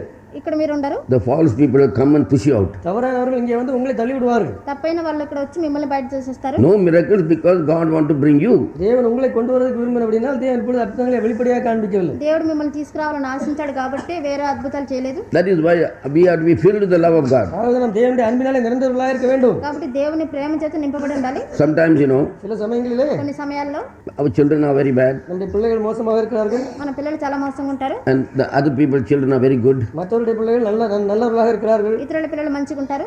So suppose you try to show your love to them, உங்களுடைய அன்பை அவர்களுக்கு காண்பிக்க நீங்கள் விரும்பினீர்கள் என்றால் మీ ప్రేమను వాళ్ళకి చూపించాలని మీరు అనుకుంటే your own family gets angry with you. நீங்க ஏன் நேசிக்க மாட்டீங்க உங்க பிள்ளைகளை? உங்களுடைய சொந்த குடும்பம் உங்களிலே கோபம் அடைகிறது. நீங்களே உங்கள் சொந்த பிள்ளைகளை நேசிக்க மாட்டேன் என்கிறீர்கள். మీ సొంత పిల్లలు ఎందుకు ప్రేమించలేదని మీ కుటుంబం మీ మీద కోపగించుకుంటది. But in front of God, தேவனுக்கு முன்பாக కానీ దేవునికి ముందు there's only one holiness which God likes. தேவன் விரும்புகிற ஒரே விதமான பரிசுத்தம் தான் உண்டு. దేవుడు ఇష్టపడే ఒకే పరిశుద్ధతే ఉంది. That's the righteousness of God. அதுதான் தேவனுடைய நீதி. అదే దేవుని నీతి. வேற நீதி எல்லாம் புட்டு நீதி. வேற நீதி எல்லாம் புட்டாவி நீதி. ఇతర నీతులన్నీ వట్టి నీతులే. So don't bring any other righteousness than the righteousness of God. தேவனுடைய நீதி தவிர வேற எந்த விதமான நீதியை நீங்கள் கொண்டு வராதீர்கள். దేవుని నీతి తప్పనిచ్చి వేరే ఏ నీతి తీసుకురావద్దు. You see Malachi, மல்கியாவிலே பாருங்கள். మలాకిలో చూడండి. why Judah lost the kingdom. யூதா ஏன் ராஜ்யத்தை இழந்தார்? యూదా ఎందుకు రాజ్యాన్ని పోగొట్టుకునింది? அவர் நேசித்த நீதியை விட்டுட்டார்கள். அவர் நேசித்த நீதியை அவர்கள் விட்டுவிட்டார்கள். ఆయన ప్రేమ யூதா ஜனங்கள் 2:11 யூதா ஜனங்கள் துரோகம் பண்ணினார்கள். என்ன துரோகம் பண்ணாங்க? What God calls that? What God treacherously. What is treachery? என்ன துரோகம்? Treachery means coming on the back and stabbing on the back. பின்னாலே வந்து குத்தி விடுவதுதான் ద్రోహం అంటే అలా விசுவாச துரோகம். వెనక్కి వచ్చి పొడి చేయడం. What the Judah do? யூதா என்ன செய்கிறான்? యూదా ఏం చేస్తాడు? நெஞ்சில வந்து புண்ணால வந்து குத்தினான். பின்னால வந்து குத்திட்டான். వెనక్కి వచ్చి అలా పొడి చేస్తాడు. அவன் குத்துற காரணம் உண்டு. குத்தினதுக்கு காரணமும் உண்டு. అలా పొడిచినందుకు కారణం ఉంది. They love the righteousness of God. அவர் தேவனுடைய நீதியை விரும்பினார்கள். వాళ్ళు దేవుని నీతిని ప్రేమించినారు. But they left that அவர் அதை விட்டு దాన్ని వదిలిపెట్టేసి and God destroyed the temple. அதனால தேவன் அந்த ஆலயத்தை அழித்தார். దేవుడు తన ఆలయాన్ని నాశనం చేశాడు. Those are the people. அந்த ஜனங்கள் தான் ఆ జనులే What did they do after leaving the righteousness of God? தேவனுடைய நீதியை விட்டு பின்பு அவர்கள் என்ன செய்கிறார்கள்? దేవుని నీతిని వదిలిపెట్టి వాళ్ళు ఏం చేశారు? இஸ்ரவேலிலும் எருசலேமிலும் அருவருப்பான காரியம் செய்யப்பட்டது. கர்த்தர் சிநேகிக்கிற பரிசுத்தத்தை யூதா ஜனங்கள் பரிசுத்த குலைச்சலாக்கி தேவசுனே நீதியை விட்டுட்டு They left the righteous holiness of God whom God loved. English il thungriya. Judah dealt treacherously, and an abomination is committed in Israel and in Jerusalem. For Judah hath profaned the holiness of the Lord which he loved, and hath married the daughter of a strange god. Daughter of a? அந்நிய தேவதையின் குமாரத்திகளை விவாகம் பண்ணினார்கள். అన్ని దేవత పిల్లలను పెళ్లి చేసుకున్నారు. The Spirit of God கர்த்தருடைய ஆவியானவர் దేవుని ఆత్మ can be active only in the Son. அந்த குமாரனுக்குள்ள தான் கிரியை செய்ய முடியும். ఆ కుమారుని లోపలనే క్రియ చేస్తా But ఉంటారు. these fellows, இவர்களோ కానీ వీళ్ళు instead of loving the Lord God, தேவனாய கர்த்தரை நேசிப்பதற்கு பதிலாக ప్రభువైన దేవుని ప్రేమించడం they బదులు started loving the Shakti. சக்தி என்பது எந்த ஒரு That is spirit. ஆவியை நேசிக்க ஆரம்பித்து விட்டார்கள். శక్తి అనే ఆత్మను ప్రేమించడం మొదలు పెట్టారు. But Shakti has no form. சக்திக்கு உருவம் கிடையாது. కానీ శక్తికి రూపం లేదు. And wherever the Shakti acted in the women, they called it God. சக்தி ஸ்திரீகளுக்குள்ள எங்கெல்லாம் கிரியை செய்ததோ அதையெல்லாம் அவர்கள் தேவர்களுடன் அழைக்க ஆரம்பித்து விட்டார்கள். శక్తి స్త్రీల్లో క్రియ చేయడం మొదలుపెట్టిన వాళ్ళందరినీ దేవతలను పిలిచారు. That's why they started calling Mariamma, Durga, like that. அதாவது Durga, Mariamma, The daughter of a strange god. அந்நிய தேவதையின் குமாரத்திகள். కాబట్టి దుర్గా மாரியம்மா అని చెప్పి పిలవడం మొదలెట్టారు. And who is the strange god? இந்த அந்நிய தேவதை யார்? ఈ అన్ని దేవతలు ఎవరు? ஒருவரும் காணக்கூடாதவரும் பார்க்கக்கூடாத ஆளை கடவுள்னு சொல்லும்போது இதுக்குள்ள இல்லாமல் நீ அந்த கடவுளை பார்க்க முடியாது. ஒருவரும் காணக்கூடாத கடவுள் ஒரு இருக்கும் பொழுது இதுக்குள்ளே இல்லாமல் நீங்கள் அந்த கடவுளை காண முடியாது. ఎవరు చూడనటువంటి దేవుడు ఉన్నప్పుడు వీళ్ళ లోకం లేకుండా దేవుని మీరు చూడలేరు. God gave a message. தேவன் ஒரு செய்தியை கொடுத்தார். దేవుడు ఒక సందేశాన్ని ఇచ్చాడు. It is new to this generation. இந்த சந்ததிக்கு ஒரு புதியதாக இருக்கிறது. ఈ సంతతి ఏదో కొత్తగా ఉంది. But suddenly one man comes, திடீரென்று ஒரு மனுஷன் வருகிறார். ఉన్నట్టుండి ఒక మనుషుడు వస్తాడు. takes a copies of message. ஒரு செய்தியை எடுத்துக்கொள்கிறார். ఈ సందేశాలు కాపీ కొడతాడు. You can't see Brother Lawrie without me. என்ன இல்லாமல் நீங்கள் சகோதரர் லாரியை பார்க்க முடியாது. నేను లేకుండా సహోదరు లారీని మీరు చూడలేరు. I am the son, he is the father. நானே குமாரன், அவர்தான் பிதா. నేనే కుమారుడు, ఆయనే తండ్రి. The Lucifer has come already inside. Lucifer ஏற்கனவே உள்ளே வந்துட்டான். நமக்குள்ளே வந்துட்டான். లూసిఫర్ మన మధ్యలో వచ్చేసాడు. So we have to be very careful. நம்ம அதி ஜாக்கிரதையுள்ளவர்களாக இருக்க வேண்டும். మనం చాలా జాగ్రత్తగా ఉండాలి. And today, இன்றைக்கு ఈ రోజున if you are a real seed of God, உண்மையான தேவனுடைய வித்தா இருப்பீர்கள் என்றால் నువ్వు నిజమైన దేవుని విత్తుగా ఉంటే surely you will follow what the word says. உண்மையாக தேவனுடைய வார்த்தை என்ன சொல்கிறதோ அதை பின்பற்றுவீர்கள். నిజంగా దేవుని వాక్యం ఏం చెప్తా ఉందో దాన్ని వెంబడిస్తారు. Because ஏனென்றால் ఎందుకంటే obedience to God's word, தேவனுடைய வார்த்தைக்கு கீழ்ப்படிவது దేవుని వాక్యానికి లోబడి implicitly. முற்றிலுமாக అంటే పూర్తిగా What the mother say? தாய் என்ன சொல்றா? என்ன சொல்கிறாள்? తల్లి ఏం చెప్తా ఉంది? அவர் என்ன சொல்றாரோ அதை செய்யுங்க. அவர் சொல்லுகிறபடி செய்யுங்கள். ఆయన ఏం చెప్తాడో దాన్ని వెంబడించండి. That means he knows what the power of his son. அப்படின்னா தன்னுடைய குமாரனுக்குள் இருக்கிற வல்லமே அவள் அறிந்திருந்தாள். తన కుమారులో ఉన్న శక్తిని ఆమె తెలుసుకొని ఉంది. So there were people ready to do what he said. அவர் சொன்ன காரியங்களை செய்வதற்கு ஜனங்கள் ஆயத்தமாக இருந்தார்கள். ఆయన చెప్పిన కార్యాలు చేయడానికి జనులు సిద్ధంగా ఉన్నారు. தண்ணியை கொண்டு கொடுங்கடா. தண்ணியை கொண்டு கொடுங்கடா. నీళ్ళు తీసుకొని వచ్చి ఇవ్వండి. என்ன சார் தண்ணீர் எப்படியே திராட்சரசமா மாறுன்னு கேட்டானே. தண்ணி திராட்சரசம் எப்படி மாறுன்னு கேட்டானா யாராவது? నీళ్ళు ఎలాగ ద్రాక్ష రసం అవుతుందని అడిగారు ఎవరన్నా? So Lord, I am so sorry. I never seen this experience before. You first show some water becoming திராட்சரசம், then I will believe it. I'm so discouraged. I want to leave this ashram immediately. இந்த ஆசிரமத்தை விட்டு போகிற அளவுக்கு நான் ரொம்ப சோர்ந்து இருக்கிறேன். இப்பொழுது எனக்கு அற்புதத்தை காண்பித்து அதன் பின்பு நான் இந்த தண்ணீர் திராட்சரசம் ஆகுமா ஆகாதான்னு நான் பார்க்கிறேன். ఈ ఆశ్రమం వదిలిపోయేంత నిస్పృహలో నేను ఉన్నాను కాబట్టి కొంచెం నీళ్లు తీసి ద్రాక్షరసం అవుతుందో లేదో నాకు చూపెట్టమని చెప్పలేదు. Why? ஏன்? These disciples were ready. இந்த சீஷர்கள் ஆயத்தமாக இருந்தார்கள். ఎందుకంటే ఈ శిష్యులు సిద్ధంగా ఉన్నారు. That means they have seen already him do that something before. அப்படின்ற அவர் ஏற்கனவே அநேக காரியங்களை பார்த்திருக்கிறார்கள். అంటే ఆయన చేసిన అద్భుతాలు ఇంతకు ముందే వాళ్ళు చూసుంటారు. So what is word? அவர் வார்த்தை என்பது వాక్యం అంటే ఏంటి? தண்ணீர். నీళ్లు. Through the water, தண்ணீரின் மூலமாக నీళ్ల ద్వారా the wine came. திராட்சரசம் வந்தது. ద్రాక్షరసం వస్తా So ఉంది. through the same word Bible which Jesus preached, I am getting the wine for you. ஆகவே இயேசு பேசின அதே வார்த்தையாக வேதத்திலிருந்து நான் உங்களுக்கு அந்த திராட்சரசத்தை கொண்டாக்குகிறேன். యేసు మాట్లాడిన అదే వేద గ్రంథమైన ఈ వాక్యం నుంచి ద్రాక్షరసం మీకు తీసుకొస్తున్నాను. அதுல குடிச்ச ஒருத்தன் ஒண்ணு சொல்ல குடிச்சிட்டு போயிட்டான். குடிச்சவன் குடிச்சிட்டு போயிட்டான். తాగిన వాళ్ళందరూ తాగి వెళ్ళిపోయారు. பந்தி விசாரிப்புக்காரன் அந்த விசாரிப்புக்காரன் என்ன செய்தான்? కానీ అక్కడ విందు భోజనం చూసి கடைசியில் டேஸ்ட் பண்ண முடிய போற நேரத்தில் கொஞ்சம் இருந்திருக்கா டேஸ்ட் பண்ண ஐயோ நான் விட்டுட்டேனே நல்லதை விட்டுட்டேன்னு டேஸ்ட் பண்ண விட்டுட்டான். உடனே அவன் கொஞ்சம் நான் தெரியாம விட்டுட்டேனே அப்படின்னு யோசிக்கான். ముగింపులో కొద్దిగా రుచి చూసి నేను తెలియక அதான் என்ன வந்து உடனே சொல்றான். அதான் உடனே என்ன சொல்றான்? కాబట్టి వెంటనే వచ్చి ఏం చెప్తున్నాడు? எந்த மனுஷனும் கோபத்துல சொல்றான். எந்த மனுஷனும் కోపంతో చెప్తున్నాడు. ఏం முதல்ல நல்லதை கொடுத்துட்டு கடைசியில் மோசமானதை கொடுப்பான். நல்லதை முதல்ல கொடுத்து விட்டு மோசமானதை அப்புறம் கொடுப்பான். మంచిది ముందు ఇచ్చి మోసం కూడా తర్వాత ఇస్తాడు. நீரோ நீரோ కానీ మీరు நல்லது கடைசி வரைக்கும் வச்சிருக்கேன். நல்லது கடைசி வரை வைத்திருந்தேன். நான் இழந்துட்டேன். చివరి వరకు పెట్టుకున్నారు, నేను దాన్ని That పోగొట్టుకున్నాను. is why this பந்தி விசாரிப்புக்காரன் got very angry. அதாவது இந்த பந்தி விசாரிப்புக்காரனுக்கு அதிகமாக கோபம் வந்து விட்டது. కాబట్టి విందు భోజనం చూసేవాడికి చాలా కష్టం అయిపోయింది. Other people enjoyed and went away. மற்றவர்கள் அனுபவித்து போய்விட்டார்கள். ఇతరులు అనుభవించి వెళ్ళిపోయారు. இவன் கடைசியில் ஒரு சொட்டு చివరిలో ఒక చుక్కుంటే దాన్ని నోట్లో వేసుకుని உடனே வந்தான். வேற இருக்கா சார்? வேற இருக்கா?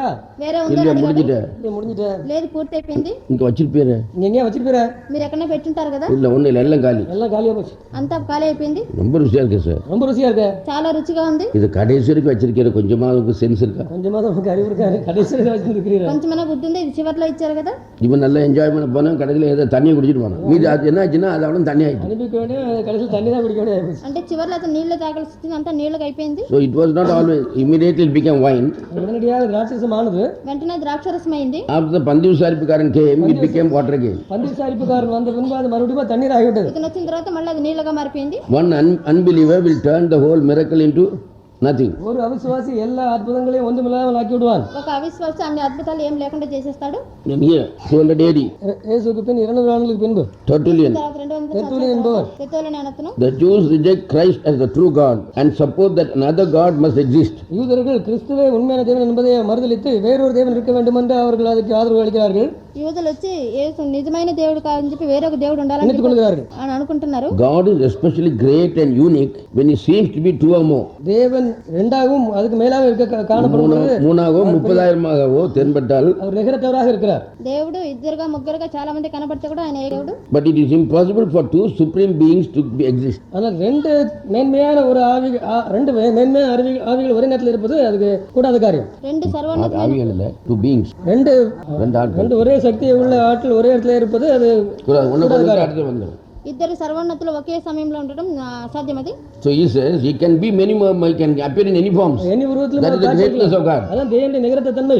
ఎన్ని రకాల రూపాలను కనబడచ్చు, అదే దేవుని యొక్క స్వభావం. but ஆனால் కానీ one being only can exist. ஒரே ஒரு ஆழ்த்தத்துவம் இருக்க முடியும். కానీ ఒకే ఒక ఏకైక రూపమే ఉంటది. He is appeared in another form that doesn't show his weakness. That's the greatness of God. அவர் வேறொரு உருவத்திலே காணப்பட்டார் என்றால் அவருடைய பலவீனத்தை காண்பிக்கவில்லை, அது தேவனுடைய தனியிறத்த தன்மை. వేరొక రూపంలో కనబడ్డాడంటే అది ఆయన బలహీనత కాదు కానీ గొప్పతనం. అది 300 AD, இயேசுக்கு 300 வருடங்களில் 300 సంవత్సరాలప్పుడు Lactantius wrote, லக்டானியஸ் என்பவர் எழுதினார், లెక్టానియస్ అతను రాశాడు, of all beings Christ is supreme. எல்லா காரியங்களுக்கும் மேலானவர் கிறிஸ்து. అందరిలోకి క్రీస్తే సర్వోన్నతుడు. He is alone. அவர் தனிப்பட்டவர். అతను ఏకైక He has no parents because he exists of himself. அவருக்கு பெற்றோர்கள் கிடையாது, அவர் தானாகவே இருக்கிறார். ఆయన తనంతట తానే ఉన్నాడు కానీ తల్లిదండ్రులు and by himself. தாமாவே உண்டானவர். తానుగా ఉన్నవాడు. He was before all ages. எல்லா யுகங்களுக்கும் முன்னாலே அவர் உண்டானவர். అన్ని యుగాలకు ముందే ఉన్నవాడు. and will be to all ages. எல்லா யுகங்களுக்கும் அவர் இருப்பார். అన్ని యుగాల్లోనూ ఉంటాడు. He alone is worthy of being worshipped by all living beings. எல்லா உயிரோடு இருக்கிற எல்லா காரியங்களாலும் வணங்கத்தக்கவர் அவர் ஒருவரே. సకల జీవరాశులు పూజింపదగిన ఆయనే. 100 AD. இயேசுக்கு 100 வருடங்கள் ஒரு சொல்லியிருக்கிறார். యేసు తర్వాత 100 సంవత్సరాలకు Third Hermes wrote, மூன்றாவது ஹேமஸ் என்பவர் எழுதினார். మూడవ హేమస్ అని అతను రాశాడు. the word Jesus Christ is more ancient than any creature. எந்த சிருஷ்டிக்கு முன்பான ஒரு வார்த்தை தான் இயேசு கிறிஸ்து என்பது. సకల సృష్టికి ముందుగా ఉన్న వార్త యేసుక్రీస్తు.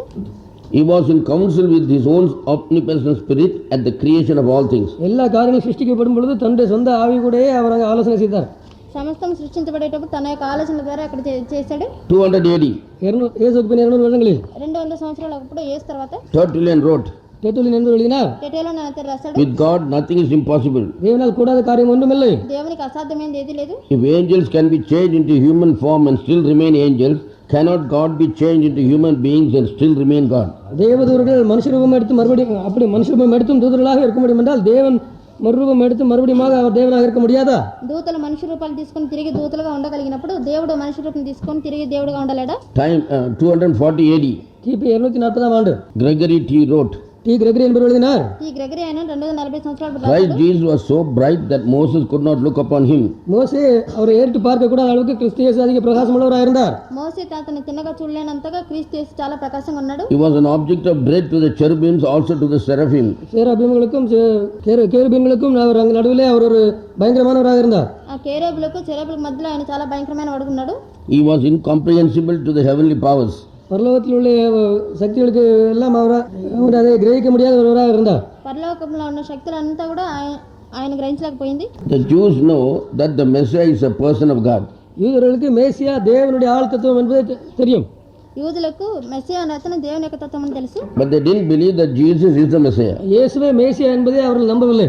కానీ యేసే మెస్సియా అని వాళ్ళు నమ్మలేదు. Christians know that Jesus is the Messiah, but many do not believe that he is God. கிறிஸ்தவர்களுக்கு இயேசு மேசியா என்று நம்புகிறார்கள். ஆனால் அவர்கள் அநேகர் அவர்தான் தேவன் என்று நம்பவில்லை. క్రైస్తవులేమో యేసే మెస్సియా నమ్ముతారు కానీ ఆయనే దేవుడని నమ్మడం లేదు.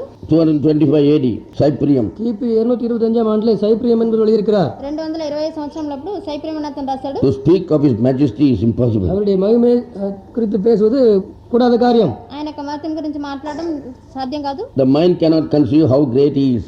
அவர் எவ்வளவு மகத்தான என்பதை நம்முடைய சிந்தையை புரிந்து கொள்ள முடியாது. ఆయన యొక్క మహత్యాన్ని మన ఆలోచనలు గ్రహించలేదు. We cannot unfold himself as really he is. அவர் எப்படி உண்மையாக இருக்கிறாரோ அந்த விதமாக அவரை நாம் கிரகிக்க முடியாது. ఆయన యొక్క నిజమైన రూపాన్ని మనం గ్రహించలేము. What can we say of him who is brighter than all the brightness? எல்லா பிரகாசத்துக்கு மேலாக பிரகாசமாக இருப்பவருக்கு நாம் என்ன சொல்ல முடியும்? అన్ని తేజస్సుల కంటే మించిన తేజస్సు కలిగిన అతను, More brilliant than all the splendor, stronger than all strength, wiser than all wisdom and greater than all majesty. எல்லா பலத்துக்கு மேலான பலம் உள்ளவர், எல்லா ஞானத்துக்கு மேலான ஞானம் உள்ளவர், எல்லா மகத்துவத்துக்கு மேலானவர். బలానికి మించిన అతను, జ్ఞానానికి మించిన అతను, బలానికి మహత్యానికి మించిన అతను. 1600 AD. 1600 கிபி 1600 సంవత్సరం. Martin Luther wrote. Martin Luther எழுதியிருக்கிறார். మార్టిన్ లూథర్ రాశాడు, Learn to avoid all teachers as sent and driven by the devil who talk and preach about God. அவர்தான் மனுஷன். தேவனை குறித்து பேசுகிற எல்லா Learn to avoid all teachers as sent and driven by the devil who talk and preach about God. தேவனை குறித்து பேச Sundered, separated. மூணு கூறு போடுற கடவுளை விட்டு அதெல்லாம் டெவில்ஸ் நீதான். தேவனை பிரிந்தவராக கூறுகிற எல்லா பிரசங்கமார்களும் அவர்கள் எல்லாரும் பிசாசுகள் அனுப்பப்பட்டவர்கள் நினைத்துக் கொள்ளுங்கள். ఇలా దేవుణ్ణి విభజించి మాట్లాడే ప్రసంగికులందరూ కూడా புரிந்து கொள்ளுங்கள். సాతాను చేతనే పంపబడ్డారు కాబట్టి వాళ్ళ దగ్గర నుంచి దూరంగా ఉండండి అని చెప్తున్నాడు. Learn, முதல்ல என்ன படிக்கணுமா? என்ன படிக்கணுமா? முதல்ல మొదట ఏం నేర్చుకోవాలంటే, To avoid all preachers and teachers as sent and driven by the devil who talk and preach about God divided தேவன் பிரிந்தவராக இருக்கிறார் என்று from பிரசங்கிக்கிற Jesus Christ. இயேசுவிலிருந்து பிரிந்தவராக இருக்கிறார் என்று பிரசங்கிக்கிற எல்லா போதகர்களிலிருந்து நீங்கள் பிரிந்து விடுங்கள். యేసు నుంచి విభజింపబడి ఉన్నారని చెప్పి మాట్లాడే, దేవుడు విభజింపబడిన మాట్లాడే సమస్త సాతాను చేత పంపబడిన వాళ్ళందరికీ దూరంగా ఉండడం చెప్తున్నాడు. Never let thyself be persuaded to seek God elsewhere than in Jesus Christ. இயேசு கிறிஸ்து தவிர வேற எந்த காரியத்திலும் தேவனை தேடுவதை விட்டுவிடுங்கள். యేసు క్రీస్తులో తప్ప నుంచి వేరెక్కడ దేవుని వెతకడం మీరు వదిలిపెట్టండి.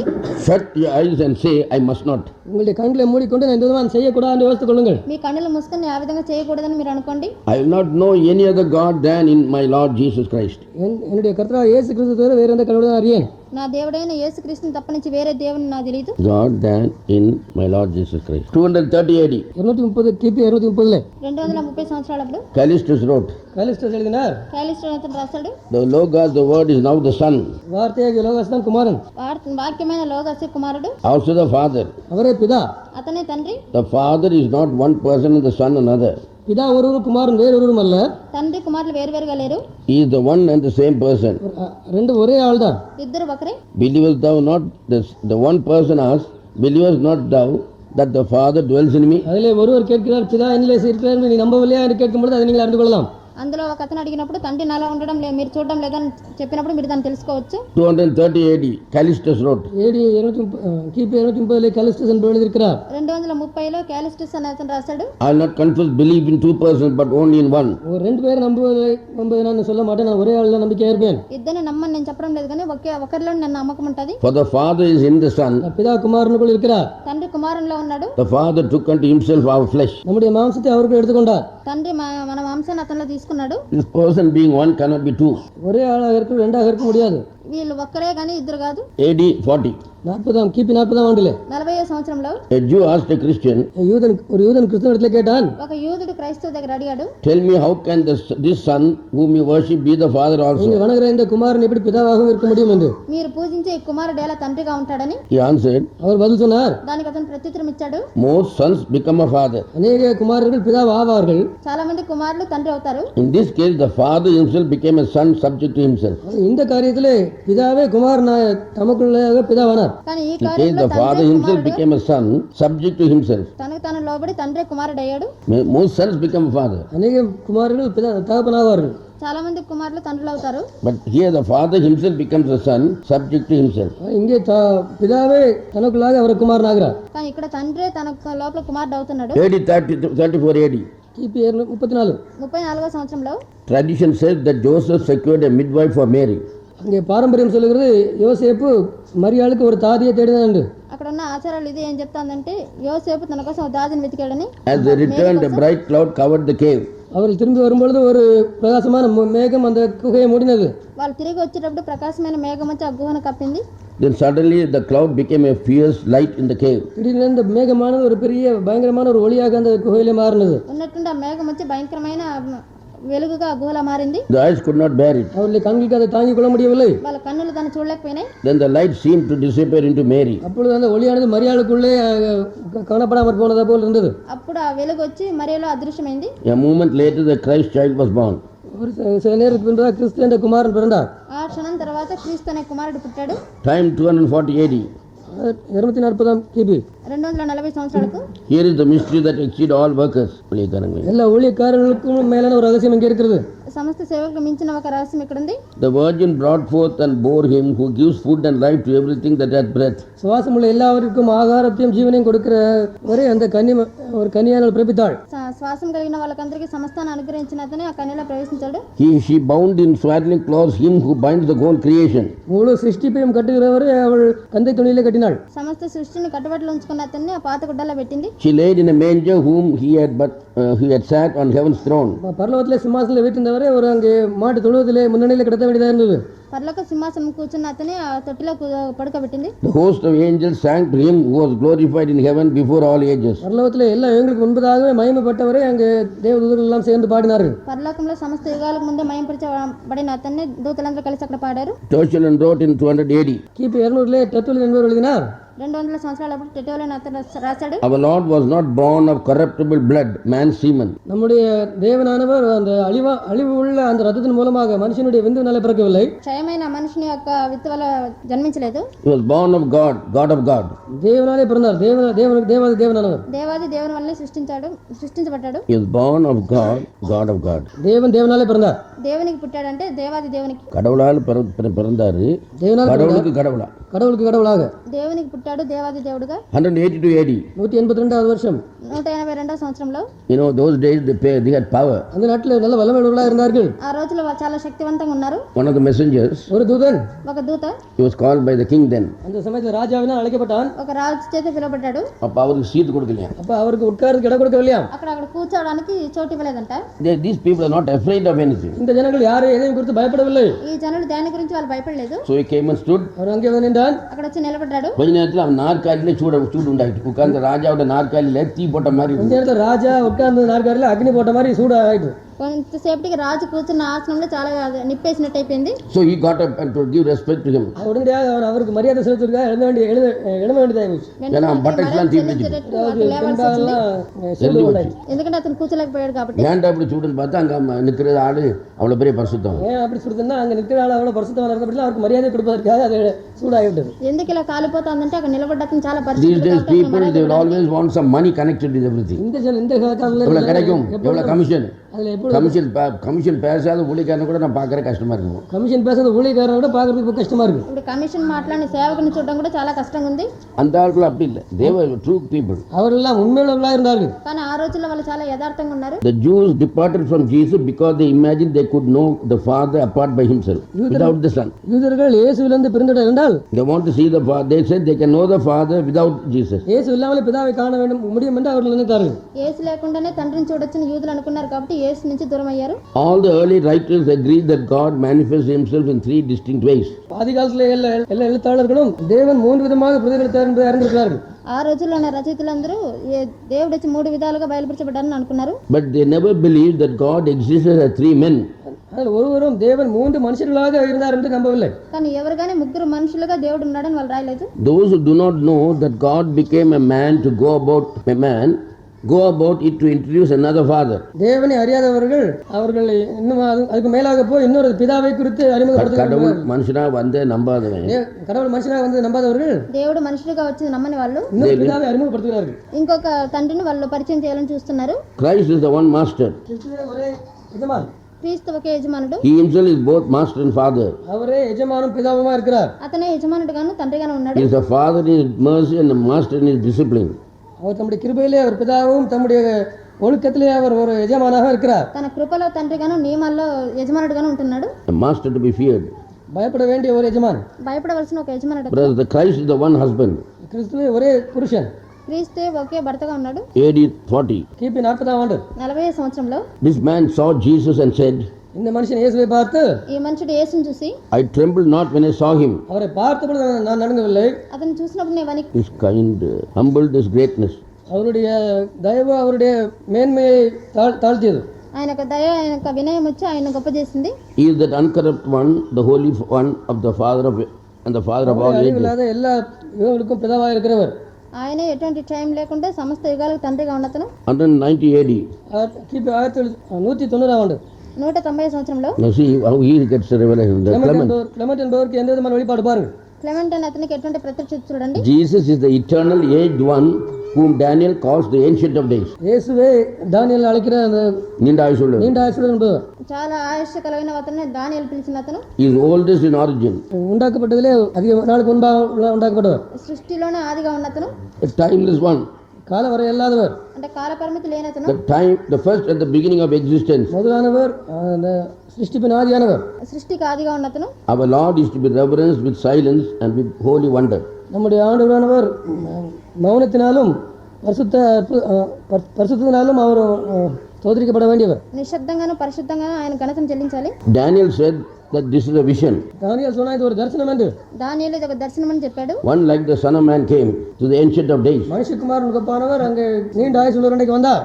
చాలా ఆయుష్ కలిగిన అతని దగ్గరికి మనిషి కుమార్ లాంటి అతను వచ్చాడు. There was given him a kingdom. அவருக்கு ஒரு ராஜ்யம் கொடுக்கப்பட்டது. అతనికి ఒక రాజ్యం ఇవ్వబడింది. This ancient of days, this son man represents that many membered sons. இந்த மனுஷகுமார் அநேக அங்கத்தினரை கொண்ட அந்த மனுஷனை குறிக்கிறது. ఈ మనిషి కుమారుడు వచ్చి చాలా మందిని కలిగిన నా కుమారుని చూపిస్తా ఉంది. The saints of God shall possess the kingdom. தேவனுடைய பரிசுத்தவான்கள் அந்த ராஜ்யத்தை சுதந்தரிப்பார்கள். దేవుని యొక్క పరిశుద్ధులు ఆ రాజ్యాన్ని స్వతంత్రించుకుంటారు. Gregory wrote. கிரெகரி என்பவர் எழுதினார். గ్రెగరీ అని అతను రాశాడు. Let us sing praises in honor to the King of and the superintendent of all things. எல்லா காரியங்களுக்கும் மேலானவருக்கு நாம் பாடல்களையும் துதியும் செலுத்துவோம். రాజుకును సకల కార్యాలకు సర్వోన్నతుడిగా ఉన్న అతనికి మన స్తుతులు చెల్లిస్తాము. Jesus is the fount of all our blessings. எல்லா ஆசீர்வாதங்களுக்கும் ஊற்றானவர் இயேசு. సమస్త ఆశీర్వాదాలకు ఊటగా ఉన్న అతను. The healer of our bodies. நம்முடைய சரீரங்களுக்கு சுகமளிப்பவர். మన శరీరాలకు స్వస్థత He కలిగించేవాడు. alone is able to supply that which is lacking. தேவையானதை கொடுக்கக்கூடியவர் அவர் ஒருவரே. మన అవసరాలన్నీ తీర్చే అతను. The firstborn of the maker is the maker. The firstborn is the maker and ruler of all things. முதல் பேரானவரே எல்லாவற்றையும் உண்டாக்குறவரும் எல்லாத்தையும் ஆட்சி செய்கிறவருமா இருக்கிறார். జ్యేష్ఠ పుత్రుడే సమస్తాన్ని సృష్టించి సమస్తాన్ని పరిపాలించే అతను. He is the wisdom and the power of the whole universe. எல்லா முழு அண்ட சராசரங்களுக்கு அவரே ஞானமும் எல்லாத்தையும் ஆளுகிறவருமா இருக்கிறார். సకల ప్రపంచాలకు ఆయన జ్ఞానంగాను పరిపాలించే అతనుగా ఉన్నాడు. Therefore it was Christ Jesus who spoke to his omnipresent spirit and said, let us make man in our image after our likeness. So God created Adam in his own image. கிறிஸ்து இயேசுதான் தம்முடைய எங்கும் வியாபித்து ஆவியோடு பேசி மனுஷனை நம்முடைய சாயலை உண்டாக்க வேண்டும் சொன்னார். క్రీస్తు యేసే సర్వవ్యాప్తిగా ఉన్న ఆత్మతో మాట్లాడి మనుషుని మన యొక్క రూపంలో సృష్టిస్తామని చెప్పాడు. அவர்தான் தேவன் ஆதாமை ஏவாளை தம்முடைய சொந்த சாயலை சிருஷ்டித்தார். అదే విధంగా ఆదాము హవ్వను తన యొక్క సొంత రూపంలో సృష్టించాడు. 105 AD. கிபி 150. 105వ సంవత్సరం. Barsamya wrote. பெர்சாமியா என்பவர் எழுதினார். బర్సమ్యా అని అతను రాశాడు. The Lord Christ is the maker of all men. கிறிஸ்துவாகிய கர்த்தரை எல்லாவரையும் உண்டாக்கினவர். ప్రభువైన క్రీస్తే సమస్త మనుషులను సృష్టించాడు. He is the glorious architect of all creation. எல்லா சிருஷ்டிப்பையும் செதுக்கின சிற்பி அவரே. సమస్తాన్ని చెక్కిన నిపుణుడు అతనే. Because he put on a body and became a man. அவர் ஒரு சரீரத்தை எடுத்துக்கொண்டு மனுஷனாக வந்தபடினால் ఒక శరీరాన్ని తీసుకుని మనుషుడిగా వచ్చాడు కాబట్టి. Do not be ashamed of him or refuse to worship him. He is indeed the word who was God. அவரை குறித்து வெட்கப்படாதீர்கள், அவரே வார்த்தையாக தேவனாக இருக்கிறார். ఆయన గురించి సిగ్గుపడకుండా ఆయన పూజించండి, ఆయన వాక్యమైన దేవుడు. 190 AD. 190ஆம் வருஷம். 190 సంవత్సరంలో ECBS wrote. எஸ்பிஎஸ் என்பவர் எழுதினார். ఇసిబీస్ అని అతను రాశాడు. Jesus alone is the door of great wonders. இயேசு மாத்திரமே எல்லா அற்புதங்களும் செய்யக்கூடியவர். సమస్త అద్భుతాలకు ఆయన ద్వారంగా ఉన్నాడు యేసు. He is the Lord of the universe. அவரே எல்லா அண்ட சராசரங்களுக்கு அவரே கர்த்தர். సమస్త ప్రపంచాలకు ఆయనే కర్త. The maker of the world, the almighty and all glorious one. உலகத்தை உண்டாக்கியவர், சர்வ வல்லவர், எல்லா மகிமையும் பொருந்தியவர். సర్వోన్నతుడు, సమస్తానికి ఆయనే కారణభూతుడు. Let us sing a new song to him alone. அவருக்கு மாத்திரமே புதுப்பாட்டை பாடுவோம். ఆయనకు మాత్రమే కొత్త కీర్తన పాడతాము. And may we never cease to praise him. அவர் துதிப்பை எப்பொழுதும் நிறுத்தாமல் பார்த்துக் கொள்வோம். ఆయన స్తుతించడం ఎప్పుడు ఆపకూడదు. 182 AD. 182ஆம் வருஷம். 182వ సంవత్సరం. Irenaeus wrote. ஐரேனியஸ் என்பவர் எழுதினார். ఐరేనియస్ అని అతను The రాశాడు. apostles announced our Lord as the only one God. அப்போஸ்தலர்கள் நம்முடைய கர்த்தராகிய இயேசு கிறிஸ்துவை ஒரே தேவனாக அறிவித்தார்கள். అపోస్తలులు మన ప్రభువైన యేసు క్రీస్తును ఒకే దేవుడని చాటించారు. Who gave the law from Sinai. சீனாயிலிருந்து கற்பனைகளை கொடுத்தார். సినాయి పర్వతం నుంచి ఆయన ఆజ్ఞలు ఇచ్చాడు. Who sent the prophets who made all things. அவர் தீர்க்கதரிசிகளை அனுப்பி எல்லாரும் சிருஷ்டித்தார். సమస్తం చేసిన ప్రవక్తను పంపించాడు. In 240 AD, 140 வருஷத்திலே 240 సంవత్సరంలో Gregory wrote, கிரெகரி என்பவர் எழுதினார், గ్రెగరీ అనే అతను రాశాడు, Christ existed in the form of God before all ages. கிறிஸ்து தேவனுடைய சாயலாக எல்லா யுகங்களுக்கு முன்பதாக இருந்தார். అన్ని యుగాలకు ముందు దేవుడిగా క్రీస్తే ఉన్నాడు. He emptied himself and took the form of a servant. அவர் தம்மை தான் வெறுமையாக்கி ஒரு அடிமை ரூபம் எடுத்தார். తన రిక్తం చేసుకుని దాసుని రూపం తీసుకున్నాడు. The Word, who is himself an unchanging God, தாமே வார்த்தையும் மாறாததுமாக இருக்கிற தேவன், తనే వాక్యంగాను మారని దేవుడుగా ఉన్న అతను suffered and died in the flesh. அவர் కష్టపட்டு அங்கே సిలువలో మరితాர். బాధపడి శిలువలో మరణించాడు. God did not give another man to die for us. தேவன் வேறொரு ஆளை நமக்காக மரிப்பதற்காக கொடுக்கவில்லை. దేవుడు వేరొక మనిషిని మన కోసం He చనిపోవడానికి gave himself for us. He was made a man for that purpose. அவர் தம்மை தாமே நமக்காக கொடுத்தார். அதுக்காக ஒரு மனுஷனானார். తను తానే మన కోసం ఇచ్చాడు. దానికోసం ఆయన ఒక మనుషుడు అయ్యాడు. The Eastern religions and spirit mediums and some Christians deny that Jesus really died. கிழக்கத்திய மார்க்கங்களும் அங்கே சில ஆவியோடு பேசுகிற சில மார்க்கங்களும் இயேசு உண்மையாகவே மறுத்து விட்டார் என்று நினைக்கிறார்கள். తూర్పులో ఉన్న మతాలు ఆత్మలతో మాట్లాడే మతాలు కొన్ని యేసు నిజంగా మరణించాడని చెప్తుంటారు. In AD 35, 35వ வருஷம் 35వ సంవత్సరంలో Adius wrote, அடியேஸ் என்பவர் எழுதினார், అడియేస్ అని అతను రాశాడు, in all nations many confess that God became a man. எல்லா ஜாதிகளிலும் தேவன் மனுஷனானார் என்று சொல்கிறார்கள். అన్ని జాతుల వారు దేవుడే మనుషుడే అని చెప్తారు. Therefore we preach that God was crucified for all men.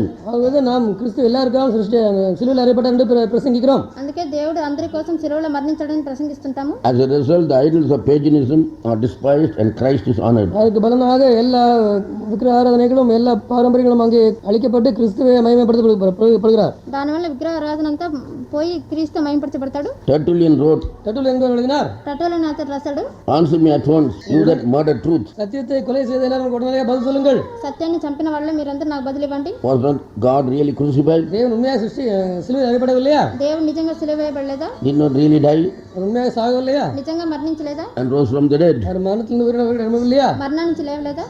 If there are two objects of worship, how can I worship that? ரெண்டு காரியங்கள் தொழுது கொள்ளப்பட வேண்டியதாக இருக்கும் என்றால் நான் எப்படி தொழுது கொள்ள முடியும்? రెండింటిని ఆరాధించాలంటే ఎలా ఆరాధించడం? How can I worship that him which I am commanded to worship? நாம் யாரை வணங்க வேண்டும் என்று நான் சொல்ல கட்டளை பெற்றிருக்கேன்னா அவரை எப்படி நான் வணங்க முடியும்? నేను ఎవరిని ఆరాధించాలని చెప్పి ఆజ్ఞాపించబడినానో దాన్ని ఎలా ఆరాధించడం? Worship the Lord thy God and him alone. தேவனாய் கர்த்தர் ஒருவருக்கு மாத்திரமே சேவை செய்து அவரை தொழுது கொள்வாயாக. ప్రభువైన దేవుని మాత్రమే ఆరాధించాలి, If సేవించాలి. there are two objects of worship, how can I worship that him which I am commanded to worship? Surely that him is the only supreme being. நான் யாரை தொழுது கொள்ள வேண்டும் என்று கட்டளை பெற்றிருக்கேனோ அவரை எப்படி நான் ரெண்டு பேர் இருப்பார்கள் என்றால் எப்படி அவரை வணங்க முடியும்? அவரை மாத்திரமே வணங்க கட்டளை பெற்றிருக்கிறேன். ఇద్దరు ఉన్నప్పుడు నేను ఆజ్ఞాపించబడినట్లు ఒకరిని మాత్రం నేను ఎలా సేవించగలను? Time 182 AD. 182వ வருஷம் 182వ సంవత్సరం Irenaeus wrote, ஐரேனியஸ் எழுதினார், ఐరేనియస్ అనే అతను come let us fall down before him. அவர் முன்பு நாம் தாழ விழுவோம், வாருங்கள். రండి ఆయన ముందు మనం సాగిల పడతాం. See that you do not err beside or above him. அவருக்கு பக்கத்தில் அல்லாட்ட அவருக்கு மேலாக நீங்கள் தவறு செய்யாதபடி பார்த்துக் கொள்ளுங்கள். ఆయన పక్కన కానీ ఆయన పైన కానీ మీరు తప్పు చేయకుండా చూసుకోండి. There is no God to whom we should stretch our hands. நீங்கள் தவறு செய்யாதபடி பாருங்கள். அவருக்கு மேலோ அவருக்கு பக்கத்தில் வேறு தேவன் கிடையாது. ఆయన పక్కన కానీ ఆయన పైన కానీ ఎవరు వేరే దేవుడు లేరు. There is no God to whom we should stretch our hands. நம்முடைய கைகளை ஏறெடுக்க வேண்டிய வேறு தேவன் ஒருவரும் இல்லை. మన చేతులు చాపేటట్లు వేరే దేవుళ్ళు ఎవరు లేరు. Syrian wrote siren in 225. 225వ வருஷம் 225లో సైరన్ రాశాడు, We know that God is present in every place. தேவன் எல்லா இடத்திலும் இருக்கிறார் என்பதை நாம் அறிவோம். దేవుడు అన్ని చోట్ల ఉన్నాడని మనకు తెలుసు. If Christ is only man only, as the Jews say, கிறிஸ்து யூதர்கள் சொல்வது போல ஒரு மனுஷனாக மாத்திரம் இருப்பார் என்றால், యూదులు చెప్పేటట్లు క్రీస్తు ఒక మనుషుడు మాత్రమే ఉంటే how is he present wherever he is called upon? அவர் எங்கெல்லாம் அழைக்கப்படுகிறாரோ அங்கெல்லாம் எப்படி அவருடைய பிரசன்னம் இருக்க முடியும்? పిలువబడిన చోట్లంతా ఆయన ప్రసన్నత ఎలా ఉంటది? If he is man only, why do all Christians pray to him? அவர் ஒரு மனுஷனாக மாத்திரம் இருப்பார், எல்லா கிறிஸ்தவர்களும் அவரை நோக்கி வேண்டுகிறார்கள். అతను ఒక మనుషుడుగా ఉంటే క్రైస్తవులందరూ అతన్ని చూసి ఎందుకు ప్రార్థించాలి? God will come again in terrible majesty. தேவன் மறுபடியும் பெரிய பயங்கரமான மகத்துவத்தோடு வருவார். దేవుడు తిరిగి తన భయంకరమైన మహత్వత్వంలో వస్తాడు. Now ఇప్పుడు we go a little higher. இன்னும் கொஞ்சம் மேலாக போவோம். ఇంకో కొంచెం పైకి వెళ్దాము. Bible tells வேதம் சொல்கிறது, బైబిల్ చెప్తా ఉంది, the lamb slain before the foundation of the world. உலக அஸ்திபாரத்து முதல் அடிக்கப்பட்ட ஆடு. లోక పునాదికి ముందే I can't వధించబడిన It says about from the foundation of the world. உலக அஸ்திபாரத்து முதல் அடிக்கப்பட்ட ஆடு என்று சொல்லப்படுகிறது. లోక పునాది నుండి వధించబడిన గొర్రె పిల్లని చెప్పబడింది. Revelation இருக்கு கண்டுபிடிங்க. Revelation ஒரு இடத்துல இருக்குப்பா. బైబిల్ 2-3 కార్యాలు చెప్తా ఉంది. I'll just tell about that. அதை குறித்து உங்களுக்கு சொல்கிறேன். దాని గురించి మీకు చెప్తాను. Bible tells வேதம் சொல்கிறது, బైబిల్ చెప్తా God ఉంది, so loved the world that he gave his only begotten son, that whosoever believeth in him should not perish but have everlasting life. தேவன் தம்முடைய ஒரே பேரான குமாரனை கேட்டுக்கொள்கிற அத்தனை பேரும் நித்திய நடைமுறைக்கு அவரை உலகத்தில் அன்பு கொடுத்து உலக தந்திருக்கிறார். தூங்குன்னா வெளியே போயிரு, இங்கே வச்சு தூங்க கண்ண முடியாது. దేవుడు లోకాన్ని ఎంతో ప్రేమించినాడు కాబట్టి తన కుమారుని ఇచ్చి ఆయన అంగీకరించిన నిత్యజీవం పొందేటట్లు చేశాడు. So everlasting life is different from eternal life. அவை நித்திய ஜீவனுக்கும் காலை ஒரு அளவுள்ள ஜீவனுக்கும் வித்தியாசம் உண்டு. కాల పరిమితి గల శాశ్వత జీవానికి నిత్య జీవానికి తేడా ఉంది. But the Vedas say வேதங்கள் சொல்கிறது కానీ వేదాలు చెప్తా ఉంది that this sacrifice was at the beginning. அவருடைய பலியானது தொடக்கத்திலே இருந்திருக்கிறது. ఆ బలి వచ్చి ఆదిలోనే ఉన్నిందని. Without that sacrifice, God could not have anything to do with man. அவருடைய பலி இல்லாமல் தேவன் மனுஷனோட எந்த விதமான தொடர்பு கொள்ள முடியாது. ఆ బలి లేకుండా దేవుడు మనిషితో ఎటువంటి సంబంధం కలిగి And ఉంటాడు. man cannot approach God without sacrifice. மனுஷன் தேவனை பலி இல்லாமல் அவரை தொடர்பு கொள்ள முயற்சிக்க முடியாது. బలి లేకుండా మనుషుడు దేవుని సమీపించలేడు. That is the secret. அதுதான் இங்கே உள்ள ரகசியம். అదే ఇక్కడ ఉన్న రహస్యం. So God, when He created man, தேவன் மனுஷனை உண்டாக்கின பொழுது దేవుడు మనిషిని సృష్టించినప్పుడు He took the form of Christ. கிறிஸ்துவனுடைய உருவை அவர் எடுத்தார். క్రీస్తు యొక్క రూపాన్ని తీసుకున్నాడు. And when He took that form, அவர் அந்த உருவை எடுத்த பொழுது ఆ రూపాన్ని తీసుకున్నప్పుడు it was in His foreknowledge He knew it must be in the David's line. அவருடைய முன்னேறும்படி அது தாவீதின் வம்சத்திலே வர வேண்டும் என்று அவர் அறிந்திருந்தார். తన యొక్క భవిష్య జ్ఞానం వల్ల దావీదు వంశంలో అతను రావాలని తెలుసుకున్నాడు. And David also, தாவீதும் கூட దావీదు కూడా and the devil also, பிசாசும் கூட సాతాను కూడా from the beginning he was hunting for that person. தொடக்கத்தில் இருந்த அந்த ஆளுக்காக எப்படியாவது அவரை கண்டுபிடிக்க வேண்டும் என்று வேட்டையாடி கொண்டிருந்தான்.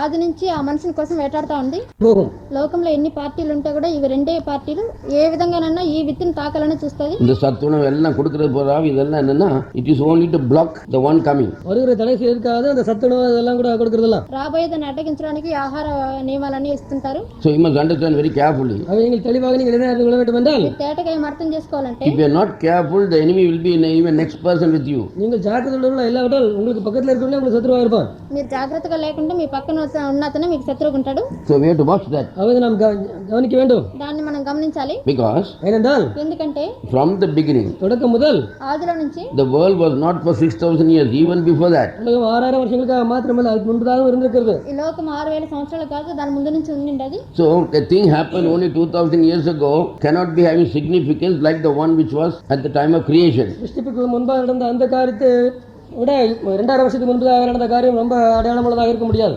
సృష్టికి ముందు జరిగిన దానికన్నా 2000 సంవత్సరాలుగా జరిగింది గొప్ప నిదర్శనంగా ఉంటుంది. Now read Psalms. சங்கீதங்களை பார்ப்போம். కీర్తనలు చూడండి. முதலாம் சங்கீதம். முதலாம் சங்கீதம். మొదటి కీర్తన. You know Psalmist was a prophet. சங்கீதக்காரன் ஒரு தீர்க்கதரிசனாக இருந்திருக்கிறான். కీర్తనలు రాసిన అతను ఒక ప్రవక్తగా ఉన్నాడు. So he is telling, அவன் சொல்கிறான் కాబట్టి ఆయన when you read the Psalms, சங்கீதத்தை வாசிக்கும் பொழுது కీర్తనలు చదివినప్పుడు blessed is the man that walketh not in the counsel of the ungodly, nor standeth in the way of sinners, nor sitteth in the seat of the scornful, but his delight is in the law of the Lord, and in his law doth he meditate day and night. துன்மார்க்கருடைய ஆலோசனையில் நடவாமலும் பாவிகளுடைய வழியில் இல்லாமலும் பரியாசக்காரர் உட்காரும் இடத்தில் உட்காராமலும் கர்த்தருடைய வேதத்தில் பிரியமாயிருந்து இரவும் பகலும் வேதத்தில் தியானமாயிருக்கிற மனுஷன் பாக்கியவான். దుష్టుల ఆలోచన చొప్పున నడవక పాపుల మార్గమున నిలవక అపహాసులు కూర్చుంట చోటను కూర్చుంటక యెహోవా ధర్మశాస్త్రం నందు ఆనందించుచు దివారాత్రం దాన్ని ధ్యానించువాడు ధన్యుడు.